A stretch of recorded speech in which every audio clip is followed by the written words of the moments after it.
After 3 years of intense military training, I had become a Navy SEAL, joined my first SEAL team, which was SEAL Team 2 in Virginia, and I had joined my platoon, my 25-man platoon.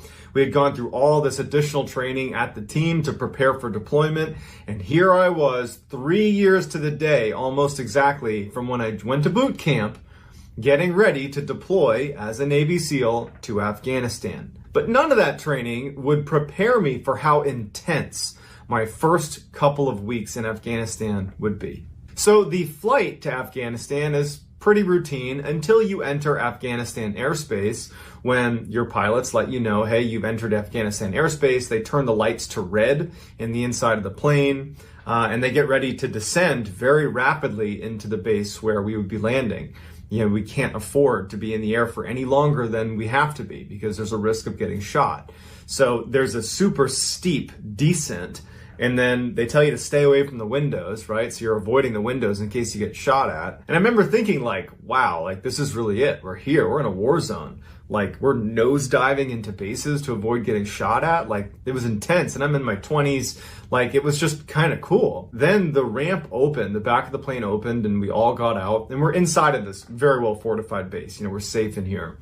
And immediately I was struck by the just stunning beauty of the landscape. And I remember looking out at all these snow-covered mountains, and I remember thinking like, how is this a war zone? This is one of the most beautiful places I've ever seen. I don't think I really appreciated just how foreign of a place Afghanistan is relative to where I come from. We get out to our site, and that night they wanted to go, they being the team that we were relieving, they wanted us to go on an operation. We were going to be up in the mountains. And I remember distinctly them talking about the cave systems that were in these mountains. And I remember thinking like how creepy that was, that we would be up on these mountains, walking around. It's so isolated, it's so foreign, and there could be like people hiding in caves that we could accidentally fall into one of their caves.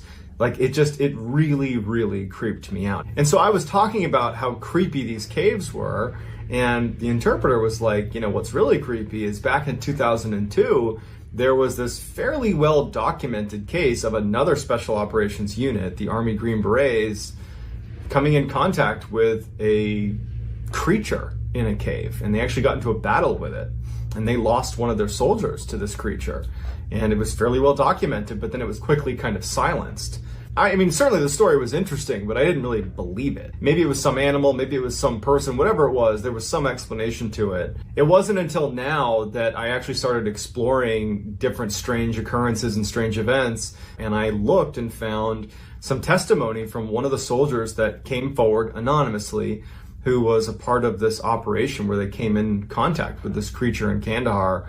And what struck me about his testimony is it sounds authentic. So what I'm going to do is I'm going to tell that soldier's story, and I'm going to tell the other kind of corroborating witness stories as well, to try to give you a picture of what happened in Kandahar in 2002.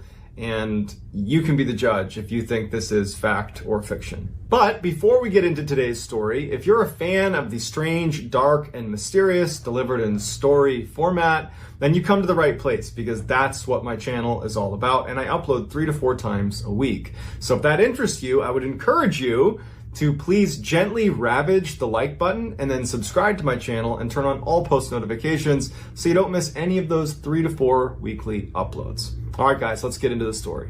In 2002, an Army infantry unit just vanished. They were on patrol in the Kandahar mountain range in Afghanistan, and they stopped using the radios. They stopped calling in. No one knew what was going on. They didn't call in a TIC, which stands for Troops in Contact. Basically, any military unit, if you're out on an operation and you start getting shot at, you radio in to your higher command, hey, troops in contact, or TIC, which signals to them you need to get aircraft on standby, you need to get ready to send reinforcements, they need to be ready to support you.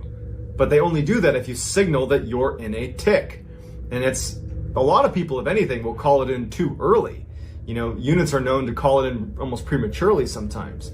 And so the idea that a unit would vanish without calling in a TIC or any sort of communication about any gunfight or any ambush or anything, it's a little bit strange. And so they disappear. The Army decides that in order to find them, because this is obviously a really big deal, They would get their most elite unit, so the Army Green Berets, that's their very elite special forces.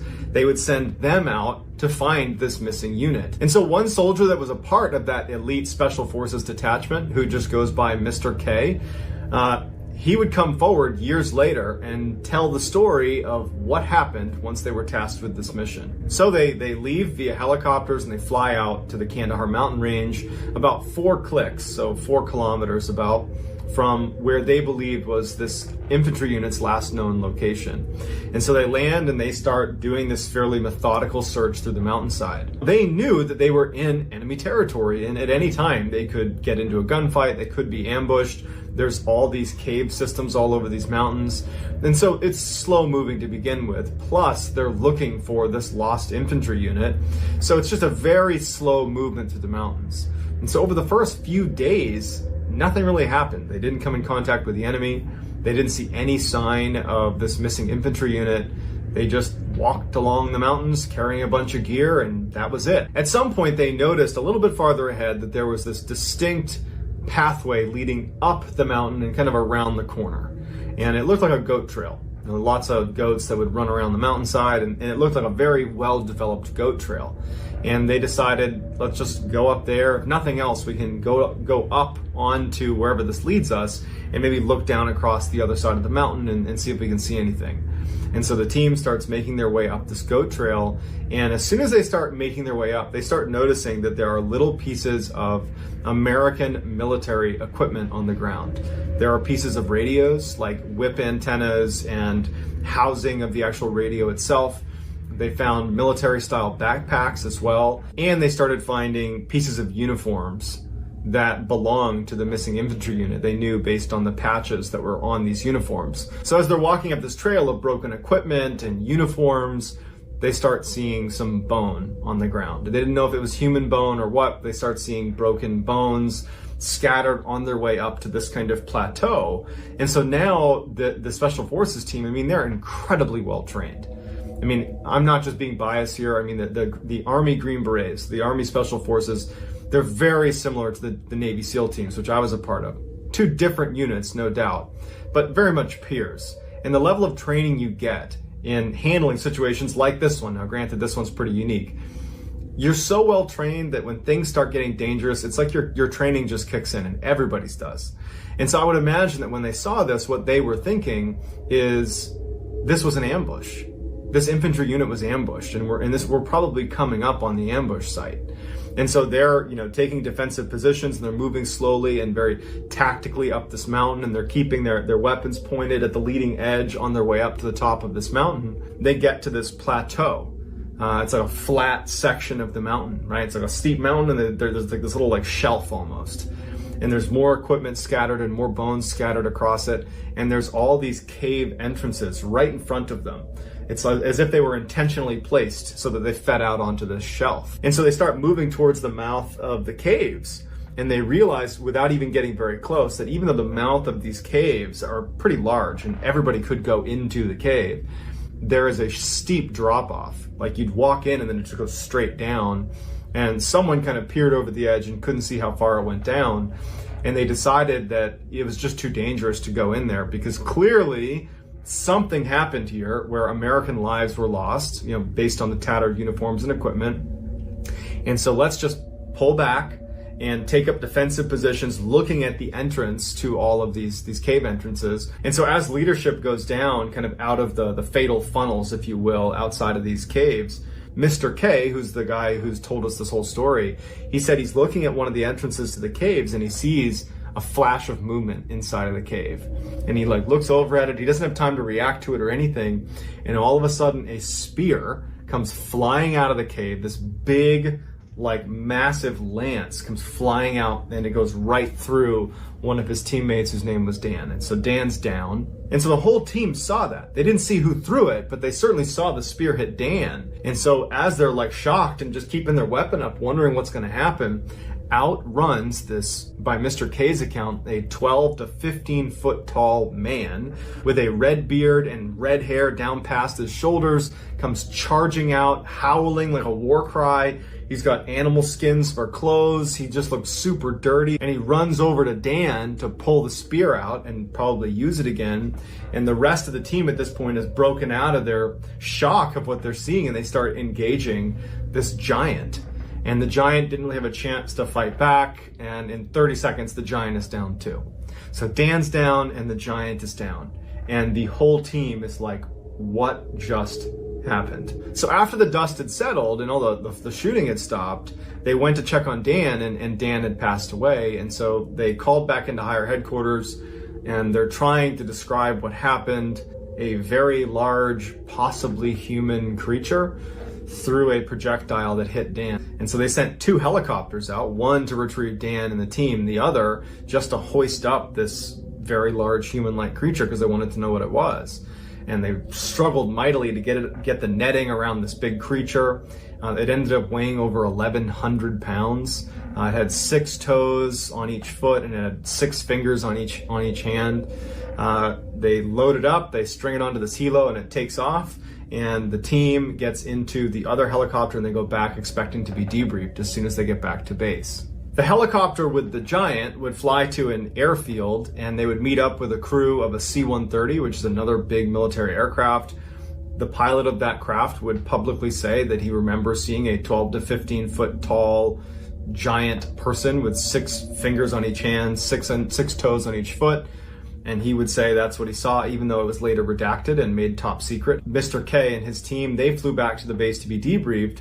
And so they had to provide an after action report. It's something done in the military. You go out, you do any operation, you come back, and you write up what happened. And so Mr. K and his team decided to just be honest about what they saw. And so they described it again in detail. 6 fingers on each hand, 6 toes on each foot. It came out, it threw the spear, it hit Dan. It was this horrible situation. And once they submitted it, their leadership said, you got to rewrite that. We're not going to accept that. So Mr. K said they ultimately rewrote it, and it just sounded like a typical engagement in the mountains with the enemy. And it was made top secret, and then they never saw it again. And that was it. Mr. K said that he and the rest of his team also had to sign non-disclosure agreements to not ever talk about what they saw. And they never got any word about what actually happened. What did they do with the body of the giant? And they just never got any clarity out of it. It was just basically made top secret, redacted, and they were told don't talk about it. So it would take until 2016 when Mr. K finally just said, you know what, screw it. I'm going to go public with what I saw because my friend died and they're acting like, this didn't happen, but it did happen. And so that's why we have this detailed report of this mission where they came in contact with the giant of Kandahar. I don't know how I feel about this story. I do think that if there was a place in the world that had the ability to mask or hide giants from being seen by the prying eyes of the human population, it would be Afghanistan. There were times when I was walking around out there that it felt like I was walking around on another planet. But either way, you do have one soldier who was killed by something out in the mountains of Kandahar, and his own teammates say this is what happened. And you have multiple corroborating witness testimony, but a lot of it's been made top secret and redacted, and so we don't really know what happened, or at least us commoners don't know what really happened. So I'd love to hear what you think happened, whether you think this totally happened and it's true, or if you think it was a hoax. If you enjoyed this story, if you would, please gently ravage the like button and then also subscribe to my channel and turn on all post notifications because I post stories like this one 3 to 4 times a week. And so if that's your deal, well, then you've come to the right place. That's going to do it, guys. If you want to get in touch with me, you can message me on Instagram. My handle is JohnBallen416. I'm also very active on TikTok where my handle is MrBallen, and you can reach me on there as well. That's going to do it, guys. In 1986, Annie and Jessica Andrews, who are teenage sisters, unfortunately lose their mother to cancer. It was a relatively abrupt death. It caught the family by surprise, and so following her death, Annie and Jessica lived full-time with their father, Brian Andrews. Now, Brian worked a lot, but with the death of his wife, he had to work even more to make sure he was bringing home enough of an income to provide for his 2 daughters. Annie and Jessica were hit very hard by the loss of their mother. They were very close with her, and with their father being gone so much, those 2 were left alone a lot at the house and left alone with their thoughts, and they missed their mom. And so one night when Brian was out at work, the girls decide to use a Ouija board and to try to contact their mother. And they would even admit that they didn't really expect anything to happen. They just wanted some sort of connection to their mother, who they missed terribly. So they went down in the basement, they got out the Ouija board, and they have like a seance. They didn't really do much research into how to do it or what to do. They basically just started, kind of asking if their mother was here, could she give them some sign? And so they have this kind of Ouija board seance, and, nothing comes of it. Brian is not home for this. Their father's not home, and it's just those two. And after, a couple of hours of doing this seance, they ultimately put it away. And in a way, it was kind of a cathartic experience that they got to, think about their mom really intently and kind of think maybe she could be with them right then. And in many ways, the seance was a success because it made them feel closer to their mom, even if it was just for a moment and if it was artificial. So they put the Ouija board away, and the girls go upstairs and they're kind of having a low-key night and ultimately decide to go to bed. Now, their father has not come home yet, so just the girls. They're used to this. This is how a lot of nights went. And as they're laying in bed, they both start hearing tapping sounds. Now, they're in separate rooms, and they heard the same tapping sounds. And in fact, Jessica would get up and come into Annie's room and say, "Hey, do you hear that tapping sound on the walls?" And Annie's like, "Yeah, I hear it too." And they're listening, and there's silence, and they hear this kind of like tapping sound in the walls. They didn't know what it was. They'd never heard it before. And the girls, again, they miss their mother so terribly. And they were basically hoping that it was their mom. They knew it couldn't be, but they were hoping it was. And so they're like, "It's Mom. Mom's trying to get in touch with us. She's making sounds to get in touch with us. It's from the seance. It must have worked." And they start asking their mother questions like, "Are you here with us right now? And can you show yourself to us? And, are you looking after us?" Just like questions that you would imagine people might ask if they thought, the ghost of a loved one was in the room with them. And so it was scary, but it was also kind of reassuring that you have, what they believed to be the spirit of their mother looking out for them. And when their father finally came home that night, the tapping at this point had stopped, and they rushed to tell their father about the tapping they heard. And they were happy about it. They weren't scared about it. They were happy about it. And, Brian, he's worked all day, and he's grieving the loss of his wife, and he thinks that his daughters are making it up, especially because they told him about the Ouija board. And he's just thinking to himself, they're grieving. They're struggling with the loss of their mother. They're grieving. And, he felt really bad for them. And he even considered that first night putting them into therapy. Not because he was upset with them or anything, but because he's like, this is a manifestation of grief. But he ultimately said, "Look, guys, just go back to bed. I'm sure she's looking out for us. Go to bed. We'll talk about this tomorrow." And so the girls went back to their rooms.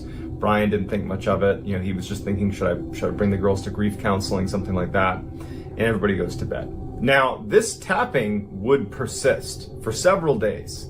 The tapping got so frequent that it actually started disturbing the girls' sleep. And every time they would yell to their father to come in and check, the tapping would stop.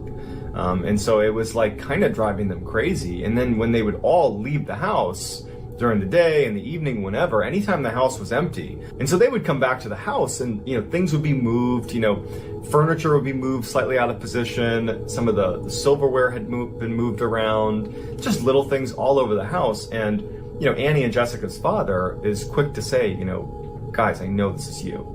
I know you miss your mom, and I know you want this to be real, that you want your mom to be here with us right now, but she's not.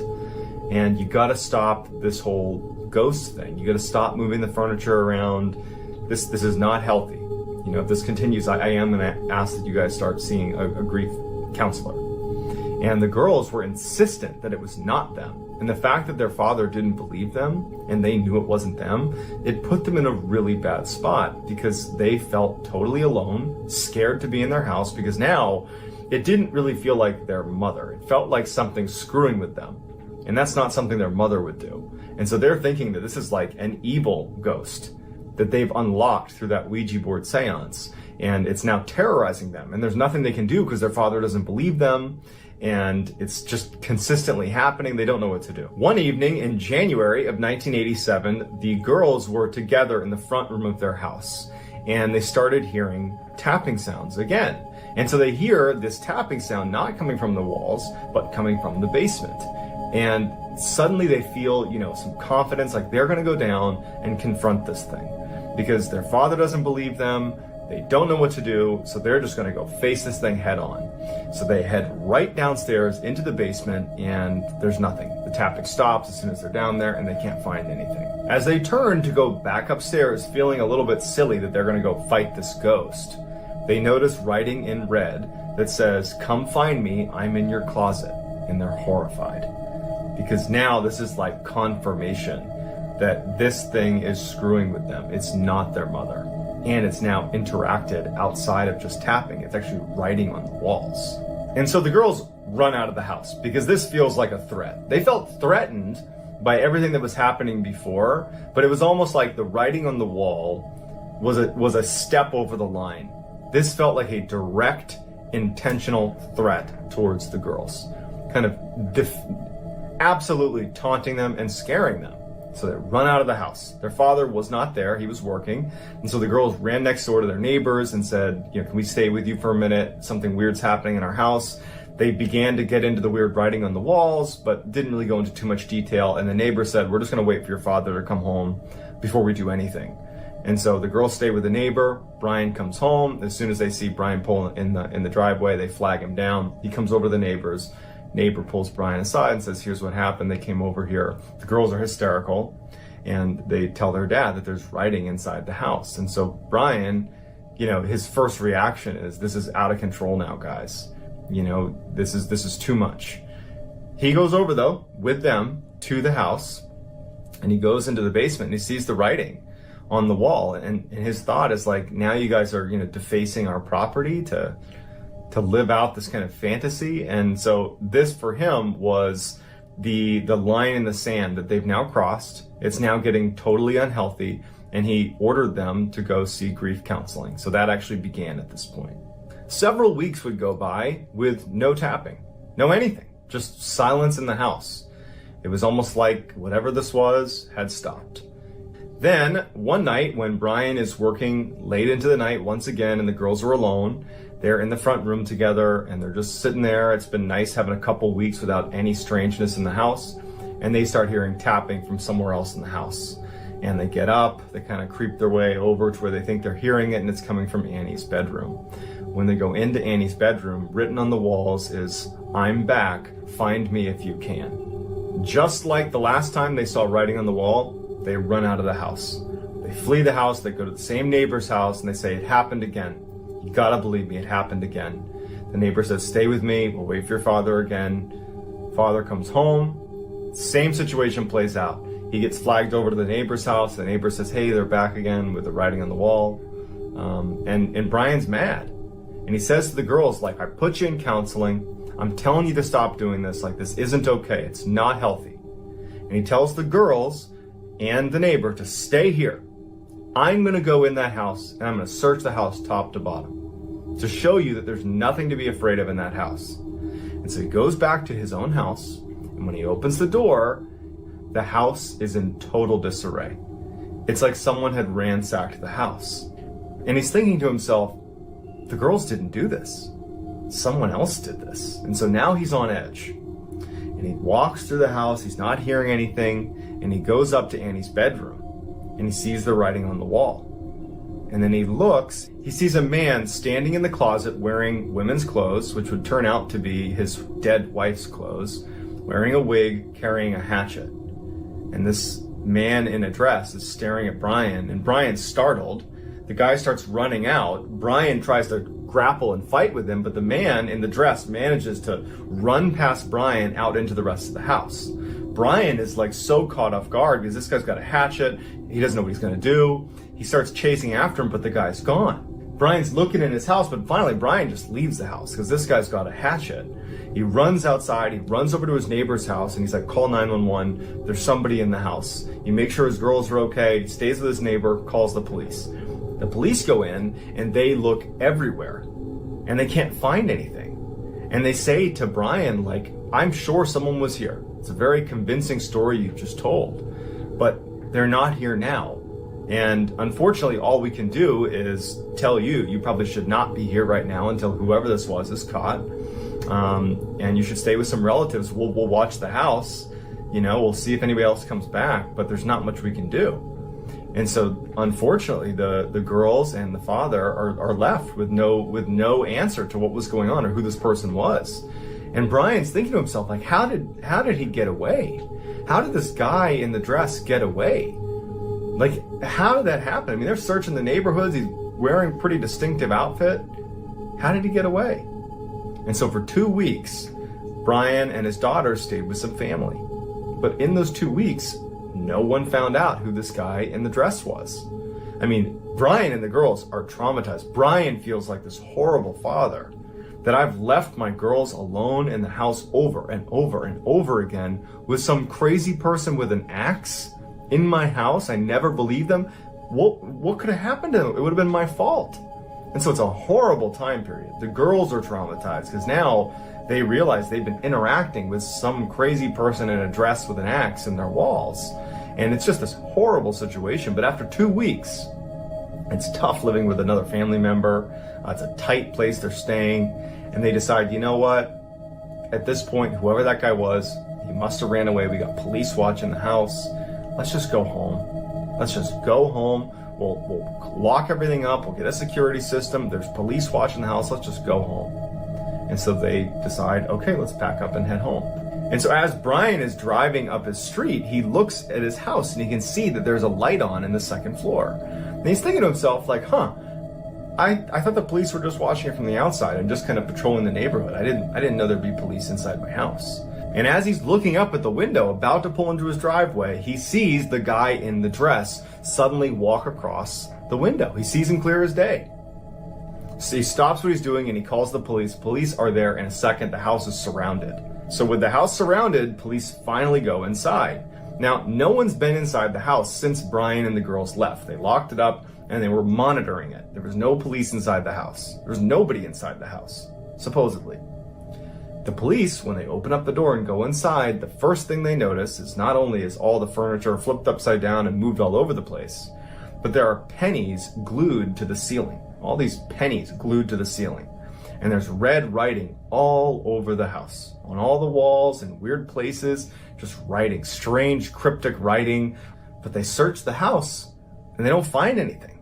But one of the officers who was down in the basement at one point noticed that there was a little piece of wood covering up what looked like a crawl space behind the washer and dryer. And he found that he could very easily move aside the washer and the dryer. And there was this board that when he pulled it aside, it was the entrance to a crawl space. In the crawl space, they find that someone had kind of burrowed between all of the insulation all around the house into all the walls. And there are these little peepholes in all the different rooms that whoever was in the crawl space could look into any room at any given time. And as they're searching this intricate crawl space that spanned the whole house, they find Danny LaPlante, who was this totally deranged teenager who had briefly dated Annie. Annie had broken it off with him, and so he had snuck into their house and had been living in their walls, listening to their conversations, had heard about Annie's mother passing away, and had kind of adopted this "I'm gonna pretend to be your dead mother" routine, and had been writing in ketchup on the walls and tapping it. He had watched them do the seance, and so he had all this stuff to work with to really spook them, and had been sneaking out and moving furniture around, then sneaking back into the walls for months. And that's not even the worst of it. Danny LaPlante, after he was brought out of the crawl space, was arrested and then put into a juvenile detention center. And then when he got out of the detention center, later in 1987, for reasons that no one understands, I don't even think Danny understands, he broke into someone's house and murdered almost an entire family in cold blood. I don't know about you guys, but the idea of somebody living in my walls for 2 months doing anything is horrifying, let alone being Danny LaPlante, the psychopath that he was. But what really trips me out is when the police went in that second turn, when they had the house surrounded, and they find pennies glued to the ceiling and writing on the wall, and then they find him in this intricate crawl space. Like, that's straight out of a horror movie that wouldn't be scary because it's just too many weird elements. But it happened. And I just think about the trauma that the Andrews family undoubtedly has suffered, not only the loss of their wife, their mother, but imagining what could have happened to them, because Danny would go on to murder almost an entire family. And it just as easily could have been them. And so I would imagine I'd be shocked if they ever got over it. That's a deep-seated trauma that, I can only hope that they were able to recover from. If you enjoyed this story and you want more content like this, if you would, please gently pulverize the like button and then also subscribe to my channel and turn on all post notifications so you don't miss my weekly 3 to 4 video uploads. If you want to get in touch with me, message me on Instagram. My handle is JohnBallen416. I'm also very active on TikTok. My handle is MrBallen, same as my YouTube channel. And I go live 3-4 times a week on TikTok as well. So I hope to read your comments and see you on other platforms. And until next time, that's going to do it. Thank you guys so much. Take care. In 1976, Mary Gillespie lived in Circleville, Ohio with her husband, Ron Gillespie, and Mary was a bus driver for the local school. And one day, she came home from work and she found a letter that was addressed specifically to Mary. It had no return address and it was postmarked from Columbus, Ohio. The letter effectively said, "We know you're having an affair with the superintendent of the school. You must stop and come clean and tell your husband. If you don't, bad things are going to happen to you. We're watching your house. We know you have children." Now, Mary was obviously frightened. She was scared for her kids. She was scared for herself. She didn't really know how to react to this letter, so she just ignored it and hoped that it was a hoax and that it would just stop. But a week goes by and she gets another letter. This letter was even more threatening, saying that "If you don't stop this now, we are going to harm you. This is not a joke." Mary decided to ignore that letter too. But literally the next day, her husband Ron woke up one morning and got the mail and found a letter addressed to him. The letter had no return address and was postmarked from Columbus, Ohio, just like the first 2 letters sent to Mary. The letter to Ron said that his wife was having an affair with the superintendent of the school and that if he didn't confront her and get her to admit the truth and get it to stop, that Ron's life would be in grave danger. Ron is horrified to read this letter. He hadn't suspected anything of his wife. This was very uncharacteristic. And so he went to Mary and he said, "Hey, I got this letter. What is this? I've gotten 2 of these letters and I've just been ignoring it. I didn't know what to do." And she aggressively denied any accusation that she was having an affair. She said, "I'm not doing any of that." And so Ron believes his wife and says, "You know what?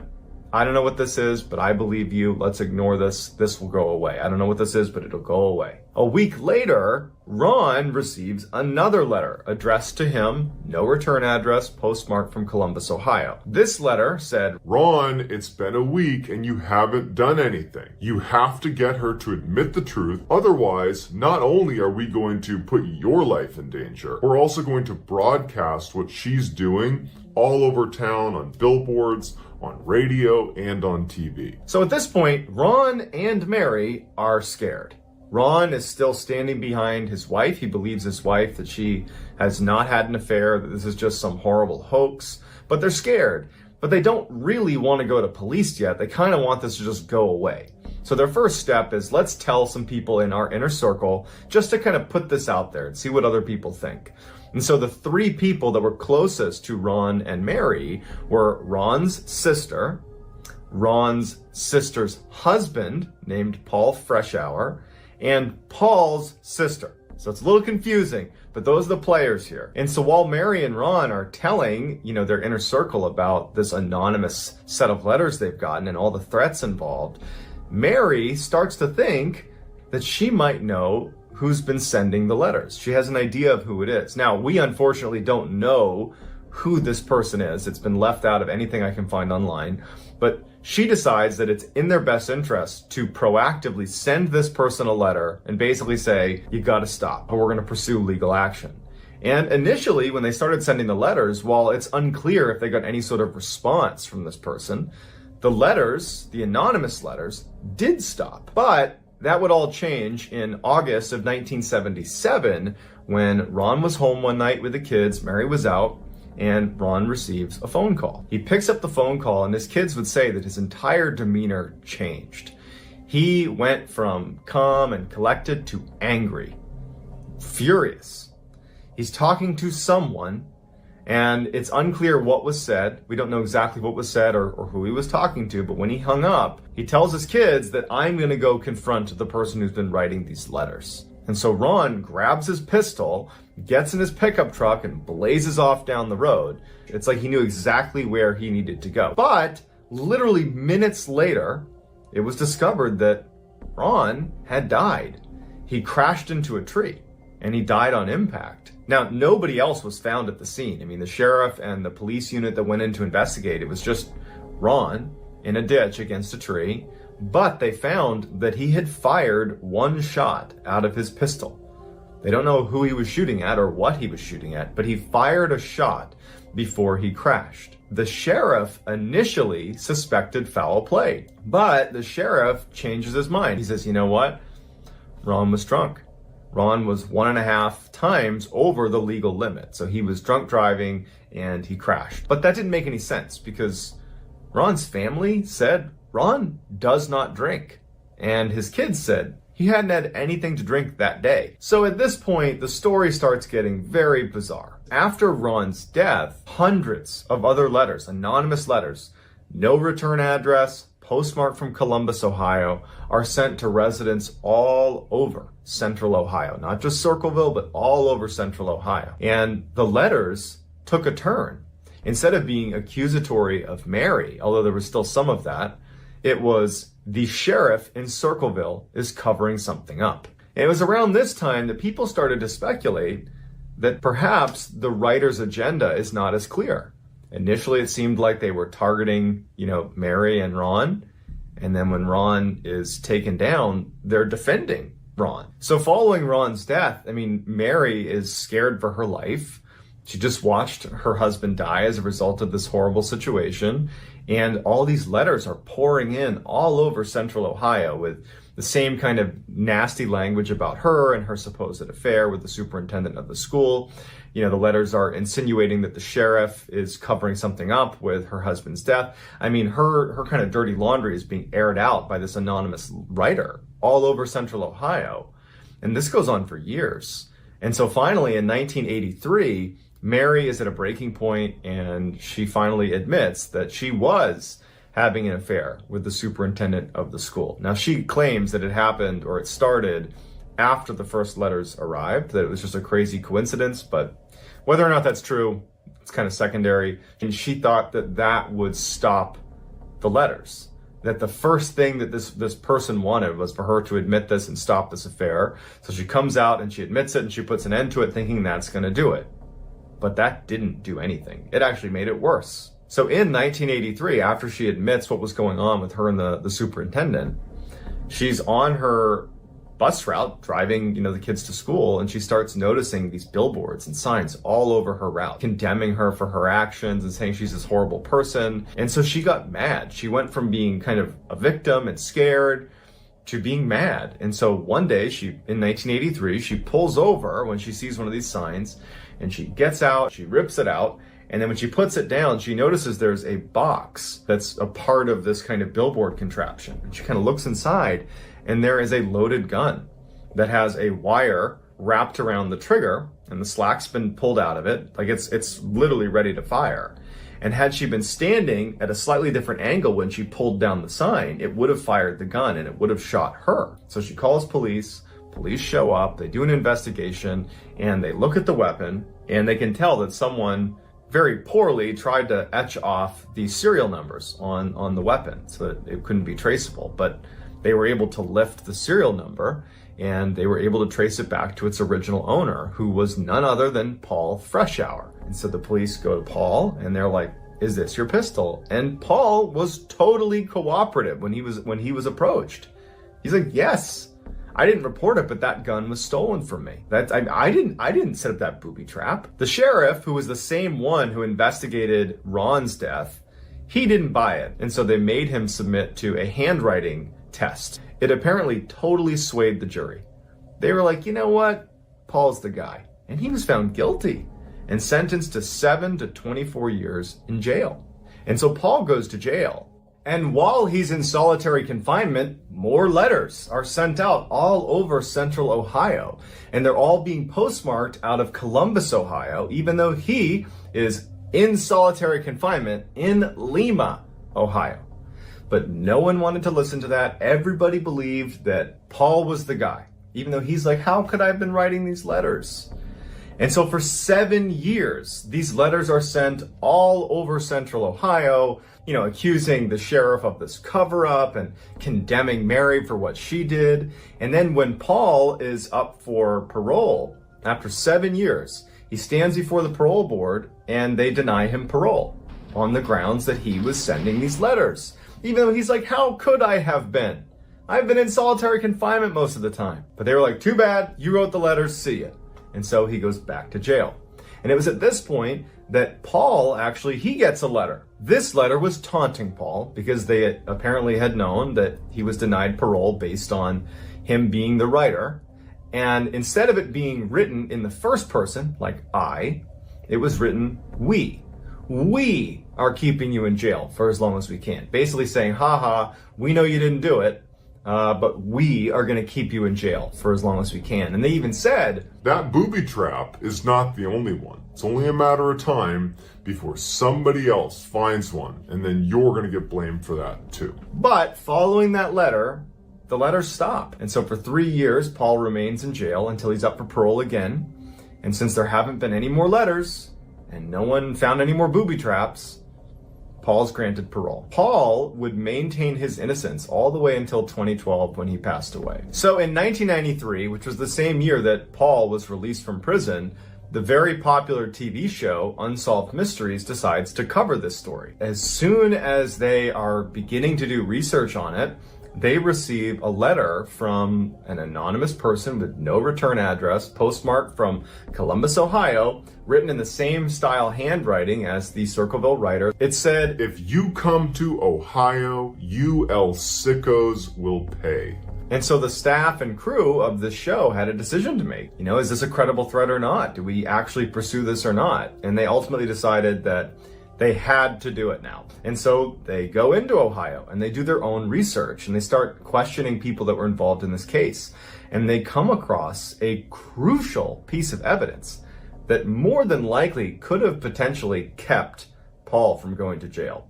They discovered that there was another witness that was never brought forward despite she made herself available. She was not used in the trial and was basically cast aside, but she was also she was a bus driver.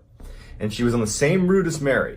And before Mary went to that booby trap sign and ripped it down and almost was shot, this bus driver was ahead of Mary. And when she passed by, she saw there was a yellow, flashy El Camino sports car parked near the sign. And standing outside of the car near the sign was a man who did not match the description of Paul Freshour at all. And when she was interviewed by Unsolved Mysteries in 1993, they were like, really? The sheriff? Nobody wanted to talk to you about this? And she's like, yeah, I told them that I'm available and no one wanted to talk to me about it. So Unsolved Mysteries, they air the episode and nothing comes of it. They don't get any more threats. There's nothing. It just gets aired. It's very interesting. And that's that. Really, at this point, you're left with a collection of people, the police included, that fundamentally believe that there is no mystery. It was Paul Freshour. He's the guy that wrote these letters, that set up the booby traps. He went to jail for it, and that's that. But there's another group of people that believe Paul didn't do this, that he went to jail for something he didn't do. And one of those people is a journalist by the name of Martin Yant. And so Martin, along with a large number of people, believe there are 3 additional suspects that should have been looked into or should be looked into now that could have been the writer. The first one is the superintendent of the school, the one that Mary was accused and then admitted to having an affair with. The second was a co-worker of Mary's that apparently was infatuated with her. And then the third one was Paul Freshour's wife. So they were married when the Circleville writer drama unfolded, but they ultimately divorced. She left him and she ended up getting together with another guy. So she's got a boyfriend. And the boyfriend matches the description of the guy standing next to the El Camino at that sign in 1983. And one of this guy's relatives owned a yellow El Camino. But nobody ever followed up. The police aren't looking into it. Paul Freshour is the guy, and they're not about to reopen this case. For me, the letters that got sent out all over Central Ohio while Paul is in, solitary confinement, to me, that is like the number one thing that makes me doubt that Paul was the guy. Now, could he have been involved? Certainly. I think that that's definitely possible, but I think that more than likely what we're looking at here is there was more than one writer. Maybe there's a whole group of them, but it's just unclear what their agenda was, and the whole thing is just very confusing. There's lots of people involved, lots of drama. It's like the most epic drama that's unfolded in the most obscure place in the country. But it is what it is, and it's certainly a fascinating mystery, and I would love to hear what your theories are. Was it Paul Freshour? Was it one of the three suspects that I just listed off that Martin Yant thinks it was? Or was it something else? I'd love to hear it in the comments. I'll do my best to go through the comments and respond to as many people as I can. If you enjoyed this story, please gently bash the like button and then subscribe to my channel and turn on all post notifications so you don't miss any of my 3 to 4 weekly uploads that look and sound an awful lot like today's story, the dark, strange, and mysterious. If you want to get in touch with me, you can message me on Instagram. My handle is JohnBallen416. I'm also very active on TikTok, where my handle is MrBallen, same as my YouTube channel. And I go live over there Monday, Tuesday, Wednesday, and Friday at 10 p.m. Eastern. So I hope to see you over on other channels or here on YouTube or all of them. But either way, I really appreciate your support. And until next time, see you guys. Every year, hundreds of people go missing inside of national parks all over North America.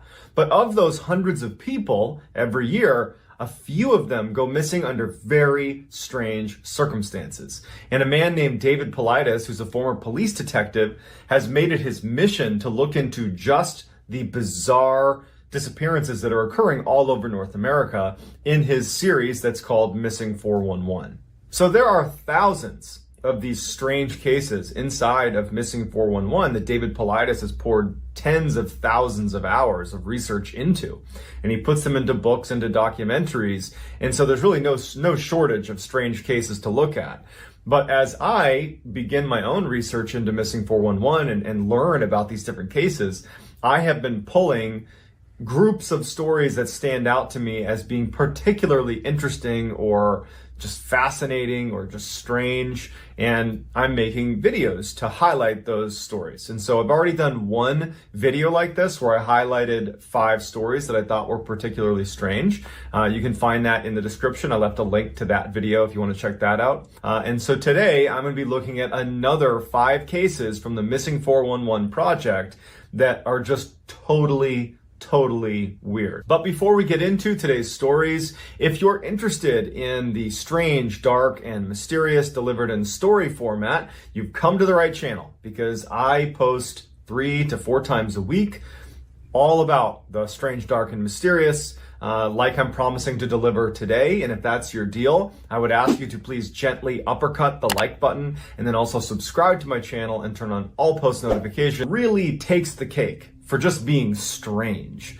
You have a family that basically has 2 experiences that are somewhat connected. You're gonna have to be the judge if they're connected or not, but very strange. On October 1st of 2010, this family, who decided to remain anonymous for the Missing 411 story, they go camping, and it's a 3.5-year-old boy, his older sister, and then the mom and the dad. And so they go camping at Mount Shasta in California, which is a popular camping site. And the family loved to go camping there. And so they're all sitting around the campfire, kind of hanging out at the campsite. It's getting late in the evening, maybe 5, 6 o'clock. And the sister would say that she was looking at her brother, turned away for a second, and then looked back, and he was gone. And it was so sudden that she actually went to go look for him and couldn't find him. So she went and told her mom and her dad, and they start calling for their son, and they're looking all over their campsite, and he's gone. Authorities show up, and they launch a full search. And for 5 hours, they have hundreds of people scouring this area, not only the campsite, but the surrounding areas. And there's no trace of this boy. 5 hours later, they find him laying in a thicket on a trail that had been searched multiple times. And it wasn't like hidden. The thicket was like right by the side of the trail. So if you've searched this trail, you've found this kid. So meaning he couldn't have been there during the search. He must have arrived and then they found him on this trail. Everybody was so happy that they found this kid and he wasn't physically harmed that no one really looked into the fact that it doesn't make any sense that he is here. How did he get here? Where did he go? Where has he been? No one thought about that. They were like, we got the kid back. We're all happy. The parents are happy. Everyone's ready to just move on. And so the kid goes to the hospital. The doctor looks at the kid and says, you know what? He's fine. This is obviously a traumatic situation, but he's fine. You can take him home. And so the kid goes home with his parents, and pretty quickly the family went back to normal. They were obviously super grateful that they didn't lose their son. About 3 weeks after this whole ordeal, the boy is with his grandmother, who he called Cappy. And he looks at Cappy and he goes, I don't like the other Cappy. And so his grandmother, the real Cappy, she looks at him and she was like, what do you mean? Now, remember, this is a 3.5-year-old boy. Language skills, not the best, okay? But this story that he tells his grandmother, he had previously told his father, but the father had written it off as the ramblings of a 3.5-year-old. It wasn't until the grandmother told the father about the story that he was like, I've heard that story. And so the boy says, while he was camping, he turned and he saw Cappy waving to him to come with him. And so he loves Cappy and he goes with Cappy, and Cappy leads him up a hill to a cave. Now the whole time, the real Cappy, who wasn't there, she was not with them camping. She's thinking, oh my God, someone who looks like me abducted this child. So she's listening, horrified. He said, she brought me up to a cave. And when we got into the cave, he said there were spiders and purses, like women's purses. And he turned to look at Cappy, and he said that her head was glowing. And it was when he realized this is not Cappy. This is the other Cappy. And he said the other Cappy kept asking him questions, but he didn't know the answers. And so the other Cappy got frustrated and told him to leave and pushed him out of the cave. And he said that he left the cave and wound up in the thicket, and that's when he was found. And so when Cappy goes and tells the father, and the father says, I've heard that story, they're like, that's so weird. Do you think there's any truth to this? Is there someone that looked like me, Cappy, that took the boy away? And so as Cappy and the boy's father are talking, Cappy feels compelled to share her own strange story about being on Mount Shasta. Because prior to this, the family, I think the way they were looking at what happened is the boy wandered off and he returned 5 hours later. But with the boy's story being kind of corroborated by, the father who heard the same story, Cappy's like, I got to share my story now because I don't know if it's connected, but I had a very strange experience on Mount Shasta as well a year ago.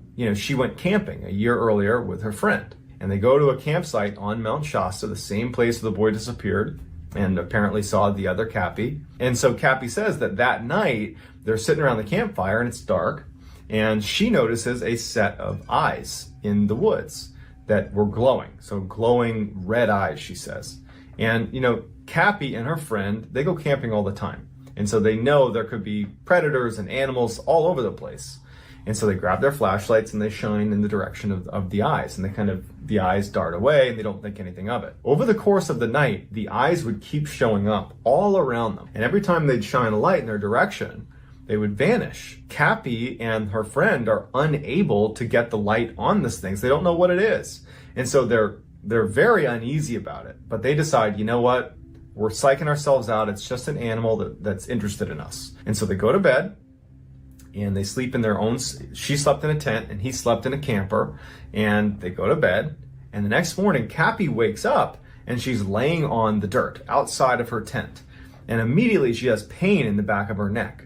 And so she reaches back and she grabs her neck, and she can feel there's a cut on the back of her neck. She doesn't know what it is, and she looks up and her friend is on the ground outside of his camper face down as well. And so she gets up, she feels horrible, like sick, like violently sick in fact, and she kind of staggers away over to her friend who is laying there, and she can see too that he's got a mark on his neck, and he gets up and he's like, what happened? And they assumed that they had been bitten by, a poisonous spider. That's actually what they believed, because it was a little puncture wound on both of their necks, and that it had caused them to be sick and delirious. They'd wandered out of their camper and their tent, and they'd wound up on the ground. But now, as Cappy is retelling the story, she was like, I don't know how to connect that experience with what happened to the boy, but I can't help but feel like something weird's happening on Mount Shasta. And it would turn out that, maybe they weren't wrong, because Mount Shasta is like a hotspot for missing 411 strange disappearances. And in fact, our next story is another Mount Shasta case. In 1999, Carl Landers was a very experienced hiker, climber, whose passion in life was, on the weekends or any chance he got, was to go hiking and climbing and camping. That was just what he did. He was in great shape. He was enjoying retirement. That was his happy place, is being on a mountain somewhere in California, hiking around. And he had two very close friends that he would go hiking with just about every chance he could. In 1999, in the summer, Carl decides he wants to summit Mount Shasta. And it's something he had attempted to do before, and he had been unsuccessful, and this time he was going to do it. And so Mount Shasta, it's high enough, it's about 14,000 feet, that it's not uncommon for people to stop at this point called Lake Helen, where, hikers can adjust to the altitude, because it's certainly possible to get sick from being at altitude if you don't adjust to it, or if your body doesn't respond well to it. And so their plan was get to Lake Helen, camp out for the night, and then summit the next day. So they head up in May of 1999, the three of them. They get to Lake Helen and they set up their camp for the night. It was clear that Carl already had some sort of altitude sickness, because by the time they reach Lake Helen, he's weak, he's sick, and he figures, I'm going to try to sleep it off tonight. I'll see how I feel in the morning. And so all night, Carl is just super sick. It's a horrible night for him. And so early the next morning, Carl, he's a real stubborn guy, and he really wanted to climb Mount Shasta. He says to his two friends, hey, look, I'm just going to get a head start here. I've been up basically all night. I'm going to just get up the last stretch here, summit this mountain, and then come back down and be done with it. And so his two friends, they didn't like the idea of splitting up, but Carl's an experienced guy. And he's only covering a distance of maybe 650 feet. Like, this is not some epic distance he's covering. It's basically like a day hike. So Carl leaves on his own. He leaves his backpack at the campsite, and his two friends would watch him as he kind of bent around the mountain and went up towards the summit, and that would be the last time they ever saw him. The two friends would attempt to summit as well about 30 minutes later. One of them apparently had gotten sick overnight and said, look, I can't do this, and he stays at the camp. He's like, I'll be here. We've already split up from Carl. Why don't you also go on your own, summit yourself, and I'll be here. I'll wait for Carl. I'll wait for you. The friend that does make the summit, he goes up. He follows the same trail, this short distance up to the summit, gets to the summit, and he hasn't seen Carl. He's not shocked. It is a little strange that they wouldn't have passed on the way, but he's thinking, anything could have happened. Maybe he sat down somewhere. I don't know what it is. And then comes back down expecting to see Carl back at the campsite. So he gets back to the campsite at Lake Helen, where the other sick friend had not left. He was still there. And he says, hey, has Carl come back? And the friend's like, no, didn't you see him on the way up? Did you lap him? Like, what's he doing up there? And he's like, no, I went up. I didn't see him on the way up. I didn't see him at the summit, and I didn't see him on the way down. And they're thinking to themselves, thinking about the trail itself. It's incredibly open. There's almost nowhere to fall. There's no crevasse. There's no sheer cliff. There's almost no vegetation really to obscure you. It just didn't make any sense that you could vanish. A huge search is launched. They never found anything. There was also 50 to 100 people in the area that day, and nobody knew where he went. No one saw him. No one had any idea what happened to him. They interviewed everybody there.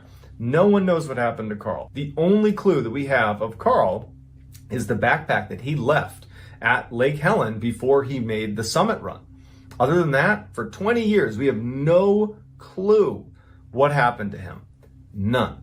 And so this next story is really creepy. One of the strange phenomenons that you get inside of these missing 411 stories is you have people that go missing really suddenly, like as if they were pulled away at high speed and just ripped off the face of the mountain. And this story is one of those stories. In 2010, Eric Lewis was 57 years old. He was an extremely experienced mountain climber, and he had two very close friends that were also very experienced mountain climbers. And they decided that they wanted to go hike Mount Rainier in Washington State, which is a huge mountain. And they were doing a climb that was fairly technical and fairly dangerous, and it required the three of them to be tethered together on the same cable. And so as they're making this ascent of Mount Rainier, you have friend 1 in the front, friend 2 in the middle, and then Eric Lewis is the third guy on the line all the way down. And so the way it worked is the first climber, friend number 1, if he wanted to rest, the other 2 climbers would keep climbing up to his position and take a rest with him. So he was kind of in charge of setting the cadence of how quickly they were going to climb this mountain. And so over the course of the day, the first climber would stop periodically, and then the second climber and Eric would make their way up and wait and relax. All day that was happening. And then one time they come to a stop, and there's been nothing weird happening. Nothing's happened to this point. Everything feels very normal. The first guy stops, the second climber gets up to him, and then Eric doesn't show up. And so they pull on the line, and it's very light. And they pull it up, and the rope has been cut. Like, Eric's gone. And they're like, okay, only in an emergency would you cut the line. And so they just start immediately descending because they're like, well, it just snowed. It'll be very easy to track his footsteps. If he cut the line, he must have had a reason. Let's follow his footsteps to wherever he went. But the only footsteps on the mountain were the ones walking up, attached to the rope. Basically, Eric had been walking up, leaving footprints right behind the other 2. And then the footprints just stop. There aren't footprints that go back down. It was like he was pulled off of the mountain. And so they start walking down thinking they're going to run into him, but they don't. The weather gets bad enough that they ultimately abandon the hike. They go down and they're like, geez. They tell the authorities and they're looking everywhere and they can't find him. And then they discover this creepy cave that's like 200 feet down and away from where they were hiking. That would have been very hard to get to. Love in the gutters of the fading light. We let the music take us through the night. No rules, just the sound that keeps us high. We'll keep moving till the morning sky.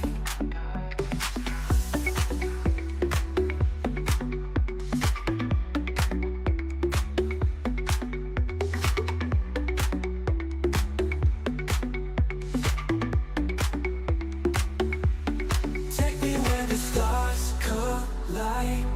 We're flying on this endless ride. Through the shadows we ignite. Feel the rush, we own the night.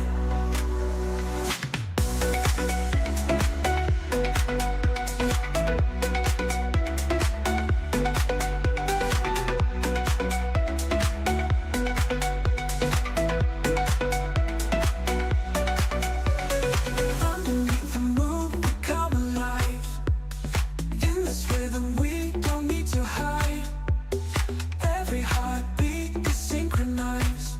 With every pulse we reach new heights.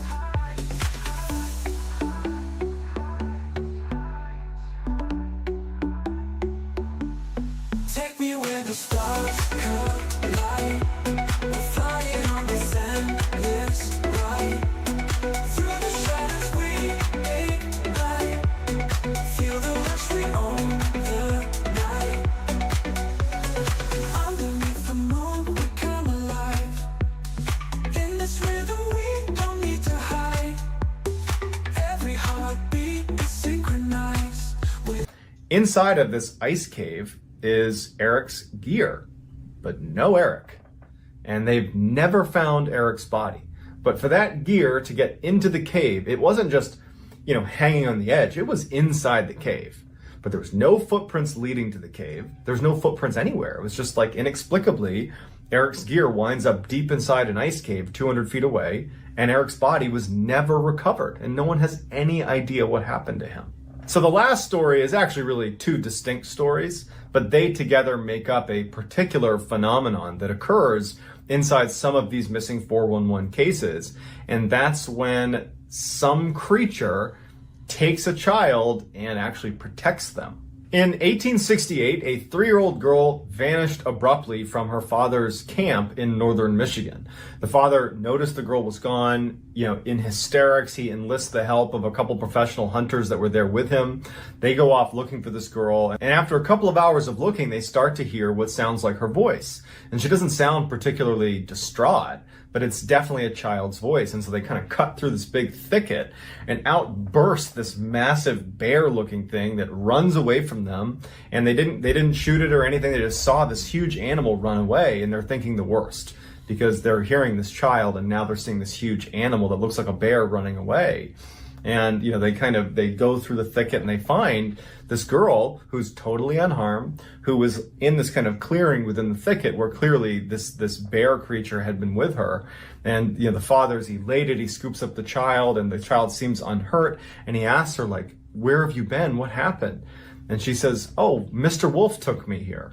And Mr. Wolf was feeding me berries, and Mr. Wolf was playing with me. Maybe it was a bear or a wolf or something, but some animal had taken her, brought her into a thicket, and had not harmed her. And so the other instance occurred in 1955 when a family that was made up of mother, father, and their 8 kids were staying in this camp in Montana. And they had all these different tents set up for all their kids. And some of the older kids were staying in one of the tents with their 2-year-old sister, Ida Mae, while the parents were working and the kids were doing whatever they were doing. And so these older kids are sitting deep inside the tent, and near the entrance to the tent is where Ida Mae, the 2-year-old, is sitting. And the tent is open, like the flap is open to the tent. And as they're sitting there, the older kids would later say that a bear wandered past, reached in, grabbed Ida Mae, and scooped her up into its arm. Now, a bear does not do this with its arm, but they described it like this. The bear was holding Ida like this and ran away on 3 legs instead of 4. And so the kids are freaked out because they just saw a bear take their 2-year-old away. They're basically hysterical. They sprint up to their mom and dad. They tell them what happened. And the parents just have no idea how to react to this. They obviously get in touch with authorities. They launch the search. And as they're doing the search, police are asking the kids, like, describe to us again what you saw. And they're like, it was a bear that was like holding our sister like this. And they were like, you got to be more descriptive because bears can't do that. Was it a person? Was it a hairy person? And the police just didn't buy that it was a bear. And so 2 days go by and they haven't found this child. And so the family obviously is thinking the worst. They're absolutely grief stricken. And then one of the searchers finds the girl, and they find her about 300 yards away from the camp. She was inside of a very intentionally built structure. It was like a crudely built fort. Right against the riverbed. And inside it was like a den, and she was in there and she was totally unharmed and she was perfectly fine. And they take her out and they ask her, like, what happened? And she's 2, but she says, Mr. Bear fed me berries. Mr. Bear kept me here. Mr. Bear cuddled me. That's all we have. We don't know what this creature was, what bear is able to pull its arm in like this, but she felt totally unthreatened by it. And to this day, we don't really know if that was a bear or something else, but whatever it was, it didn't harm Ida, and Ida never felt threatened by it. These stories are just a fraction of the literal thousands of strange cases that David Paulides covers in his Missing 411 project. So if you enjoyed this video and you might want to see more content just like this, I would encourage you to gently uppercut the like button and then subscribe to my channel and turn on all post notifications so you don't miss any of my 3 to 4 weekly uploads of content just like this. So if you want to get in touch with me, you can message me on Instagram. My handle is JohnBallen416. I'm also very active on TikTok. My handle is MrBallen over there. I go live on TikTok almost every day of the week at around 10 p.m. Eastern. So I hope to see you on other platforms or on YouTube or all of them. But either way, I really appreciate your support. And that's going to do it, guys. Until next time, talk to you later.